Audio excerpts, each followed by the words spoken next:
It was an ordinary day when I met Priya. The kind of day you wouldn't expect something extraordinary to happen. My name's Zane, and I was rushing to work when I saw an old lady crossing the street. She was having a hard time. Cars were zooming past, ignoring the fact that the old lady was trying to cross. There was no crosswalk, but the sign says that cars should give way to pedestrians. Only nobody was. So, even though I was already running late, I stopped to help her. I took her hand and I bravely stepped out onto the street, making every car stop as we crossed the street. And when we finally made it to the other side, I felt her grip my hand tightly. "Thank you, kind sir." I looked down, and I finally got a look at her face. And what I saw surprised me. She was no old lady at all. She was dressed like one, as if in a disguise. But under all those clothes, she was a beautiful young lady. Probably the most gorgeous girl I had ever seen. I didn't even notice that her hands were so delicate and soft, without a single wrinkle on them at all. She smiled up at me and I felt myself blush. I'd never had a girl look at me like that before. "Please, I need your help." I found myself saying something I never thought I would. Not on a day when my manager was supposed to do my evaluation. "How can I help?" "I need you to hide me. People are after me. Take me to your house. Please, hide me!" I saw the panic in her eyes, heard the helplessness in her voice, and I knew then and there I had no choice. I had to. I held her hand the whole time, and I traced my steps back to where my day started. I showed her into my small apartment, and that was where she told me everything. I gave her some food and drinks, and she devoured all of it in minutes. She smiled at me cutely, her eyes wide and grateful. "I'm sorry. I'm starving. I haven't eaten in days." Priya told me everything. She was a princess, and when her father passed, the crown was supposed to go to her. Unfortunately, some cunning, evil cousins were after the crown too, and because of their greed, they were prepared to do anything to get the crown. She was driven out of her home by these cousins, and now they were after her. She was living in a safe house with her security detail and the most loyal of her subjects. But when she least expected it, the cousins sent agents to capture her. There was a huge fight, and she was separated from the people who were protecting her. In desperation, Priya fled on some fisherman's boat, and that was how she ended up so far away from home. My mind reeled. First of all, it was shocking enough to find out that a princess was sitting on my tiny couch in my messy flat. And to find out that she was embroiled in such a bizarre, larger-than-life struggle was honestly mind-blowing. I knew I needed to help her. I knew I had to do something. Suddenly, my job, my life, and my annual evaluation seemed inconsequential compared to her problems. So in the next few days, I did all I could to get her back in touch with her people. I Googled and I asked as many friends as I could if they could help, all while keeping it hush-hush, of course. I didn't want to attract any unwanted attention, in case her cousins found out where she was. I let Priya live with me. It was such an awkward situation. I couldn't afford to put her up at a hotel, and she didn't want to anyway, because being in public places scares her. So she stayed at my tiny one-bedroom, and the strangest part of it is that I still had to work and live my life. She was often there alone. During those days, I noticed changes in my house.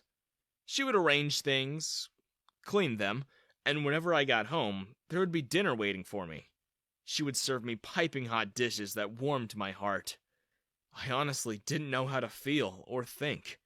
Here she was, a princess who probably had hundreds of maids, and she was serving me. She was looking after me, like she was some housewife who suddenly entered my dull, boring life. I can't say I didn't enjoy it. She was beautiful, and she was kind, and very interesting. It just all seemed so surreal. After a few weeks of nothing, and having a princess living with me, I finally got a lead. Somehow, I managed to get in contact with one of her old supporters. He told me the same story she did. He said they were all safe and that they had transferred to a different safe house, and that they had been trying to look for Priya for months now. I got home that night and shared the good news with her. She jumped up in pure joy and kissed me on the cheek. Oh, thank you, Zane. You don't know how happy this makes me. You saved my life, and now you've done it again. I can't believe this. I don't know how I would be able to repay you. We must go to them at once. And so, we did. The guy I contacted was called Gregory, one of her uncles, and he sent me coordinates for where to meet. It had to be completely secret, so he flew over in the middle of the night and under a disguise. We met at a corner of some park, and I told him that Priya was safe in my apartment. We walked together, taking random U-turns and making detours everywhere just to make sure we weren't being followed. And when we finally got to my place, Priya hugged the man. She had tears in her eyes. I'm so glad to see you again, Uncle Gregory. I thought you had all been captured. Gregory smiled and winked at me. Just then, a knock came at the door. My heart stopped. Who could that be at this time of night? And then, before either of us could react, Gregory strode to the door and opened it. Priya screamed. There, at my door, were two girls, and they had the most evil grins on their faces. Good to see you again, cousin. Oh, and who's this? You didn't tell us you'd found yourself a handsome, strapping lad. I guess now that you won't be queen, I can have him. Not before I take him for myself. We were ever so hurt when you skipped town. Oh, I'm so glad Uncle Greg found you for us. Priya turned to her uncle with tears in her eyes. You! It was you! Yes, of course. I was the one who told them about our safe house, too. You still hadn't figured that out? My. You really don't deserve the throne. Did you really think I would just let go of the fact that your father humiliated me and my family when he stripped us of that title? Oh, for a tiny tax mishap! You stole $3 million from the treasury, and I still let you back into the fold. Well, now it's your turn to be punished. Princess. I knew it was my only window. I had to act fast, or her life will be in danger once more. I had grown attached to Priya, so I did the only thing I can do. I kicked my chairs at them and I grabbed Priya and carried her. I ran as fast as I could. There were men outside the house. Scary men. Luckily, I was very light on my feet and used to dodging people as a waiter, so I got out of there with no trouble at all. I went on a loop and ended up going through the back gate of my apartment. I hid with Priya in the shed where I kept my old stuff. I figured they would never find us if we hid in the house we just escaped from. And I was right. They were gone in minutes. I packed my bags and made sure I got some blankets. I broke my piggy bank and took every single dollar out. I called my boss as we ran in the cover of darkness for the harbor. What do you mean you can't make it tomorrow? You've missed 3 workdays this month, Zane! And you missed your own annual evaluation! If you don't show, you're fired! That's fine, boss. I'm saving a literal princess's life at the moment, so I think that Trump's working for you.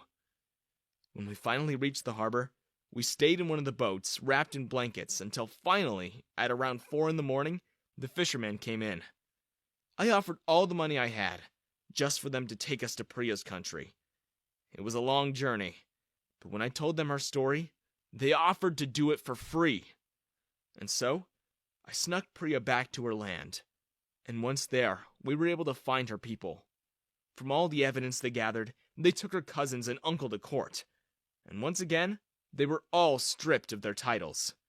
Priya was reinstated as princess, and was soon to be crowned queen. It was then that she asked me to stay. And because I had nothing going for me back home, I said yes. At first, a lot of the aristocrats and nobles hated me. They said I didn't deserve to be king, that I was a nobody. But when Priya told them everything I did for her, they changed their minds, and the people loved me. They called me a national hero for saving their beloved princess. They even made a movie about Priya's journey and how I rescued her.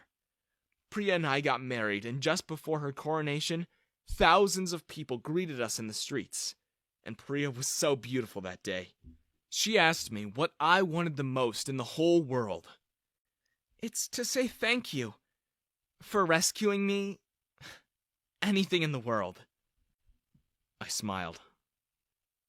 I already have what I want. Priya blushed. Although, if you wouldn't mind, there is one thing. Just one. It's done. Priya and I visited the restaurant I bought, and once we were there, I greeted my old boss. There were hundreds of people outside. Some of them were reporters curious about why a queen and her king were there. My boss's jaw dropped when he recognized me. I just smiled at him. I've never seen this place so full. Must be us coming to visit. Oh, and by the way, boss, you're fired.